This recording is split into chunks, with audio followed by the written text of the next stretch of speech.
was Transcorp. That's where he was staying. Paying a lot of money. At that point, he was paying 50,000 naira for a night. Then every night, he will go to the club. He will carry as much as 15 girls. They'll be with him in the room, doing all manner of nonsense. Then sometimes when he goes to the club, he will just declare, buy everybody drink. 11 million every month.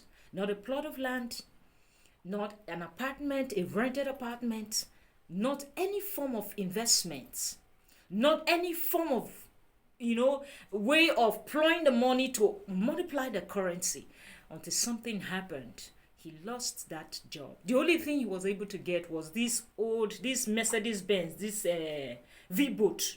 That's the only thing he got. He drove the car down to our house when he was telling us the story, and that was all he had left.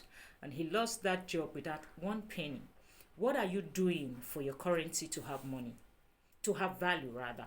Now, if you are going through, you have a business, and the business seems not to work based on challenges and all of that, one of the first things to do is to begin to look at strategies. What kind of strategy can you apply to make that business work and to make it better? If with all effort you realize that the strategies that you have, they're not working, or you have looked at it that this business is frustrating me, there is no place. I'm looking at places in the Bible where Jesus literally took our time and was praying for people to be delivered from financial issues.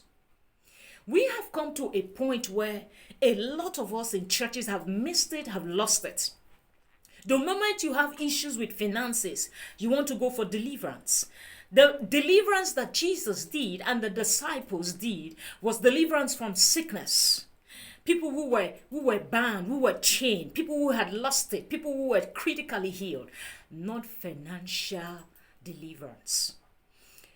It is enough for you to keep running from one church to another, seeking for financial deliverance, praying for 100 days and fasting for 40 days without water, doing all manner of stuff as a result of delivering you financially to make money.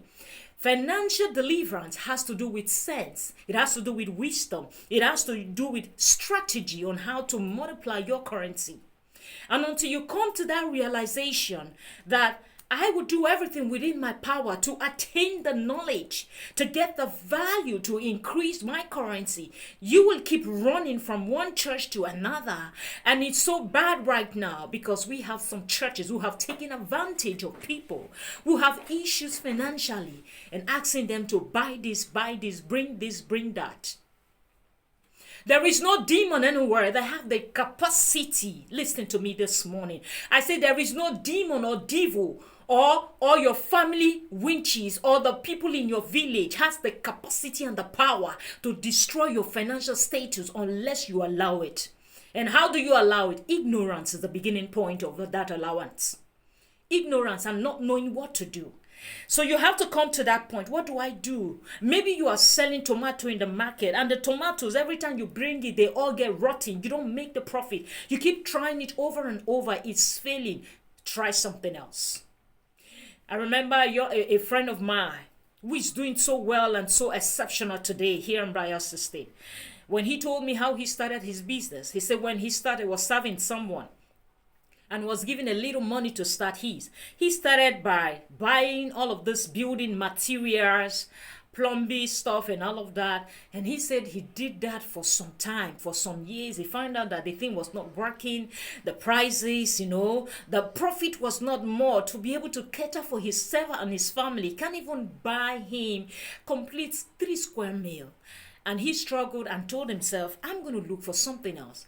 And from there, he moved to something else. And that didn't work. And he moved, eventually, started making inquiries and findings and moved into the cement industry.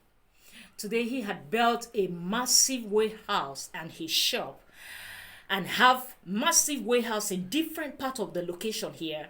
He has his own trucks that supplies. He has a whole lot of workers to himself by changing the strategy to multiply its currency. Not running. I'm not saying you shouldn't pray to God. What you have to do when you go to the Father is to say, Lord, give me financial wisdom. Give me favor in the sight of money.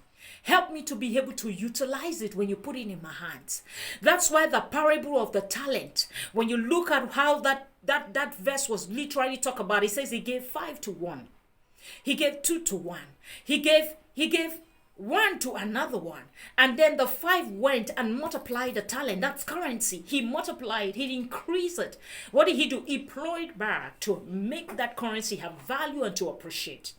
And the one with 2 multiply it to 4. That's what God expects you to do. And then the one with 1 did what? He buried it because he's expecting that his forefathers or one pastor will pray and rain down and multiply the money. Let's stop deceiving ourselves, expecting that when you put 1 naira on the ground as a seed, you should be expecting 10,000 naira. Does that work? That we're talking about, there's difference between when you give to God, when you sow, when you give to the needy. It is part of your duty and your social responsibility as a human being to be able to give to the needy. That's also part of what I lay down here. It is imperative that you also give to those who do not have. But at the same time, it is also very important and imperative that you multiply the currency that is in your hand. Without multiplying it, do not expect that just the seed that you have given should be able to give you the number of currency that you so desire and so want. Drive your currency to another level by making up your mind today. Tell yourself, I'm going to move from this point by cultivating the habit of saving. Quickly, a brief story about a young guy who was struggling all his life. And knowing from the family that he came from, he started doing Ogwaja work, carrying labor and all of that. While he was carrying the labor with wheelbarrow, dropping goods here and there, he started saving little by little, 2,000, 1,000, he was saving them. Then there was nothing like really so much of idea about banking. He was saving them and saving them. In the long run, he was able to get himself 1 Dyna truck. And the Dyna truck wasn't like he bought it brand new, was able to get a reasonable one, put it together and started carrying people from one point to another. While he was doing that, he started saving also from that one. And the next thing he did was able to get a bus for himself. And you know what he did? He drove the bus. He realized that the Dyna gives him more money. So he gave the bus to someone else who was giving him more money. The Dyna was bringing more money. And before you know it, he said he was so amazed. He was able to get money to buy a land. And then he started the project of building his house. And from that point, he stopped that stressful business and invest in a business that was giving him daily return, where he has goods, he has to supply and all of that. This young man today has different assets as a result of this business and still have that habit of saving and plowing his money back. Saving this morning is one of the key factors that is going to multiply your currency. Join us today in the Dignified Men and Women Forum to be able to improve and make your currency add value and appreciate. We will teach you what it takes to be able to grow your money one step at a time. The number to be part of this platform, just say, add me up on WhatsApp on 0706 709045. I'll take the number again quickly. 07064709045. I am Priyedere Faka Okara. I'm going to be back here again on Sunday.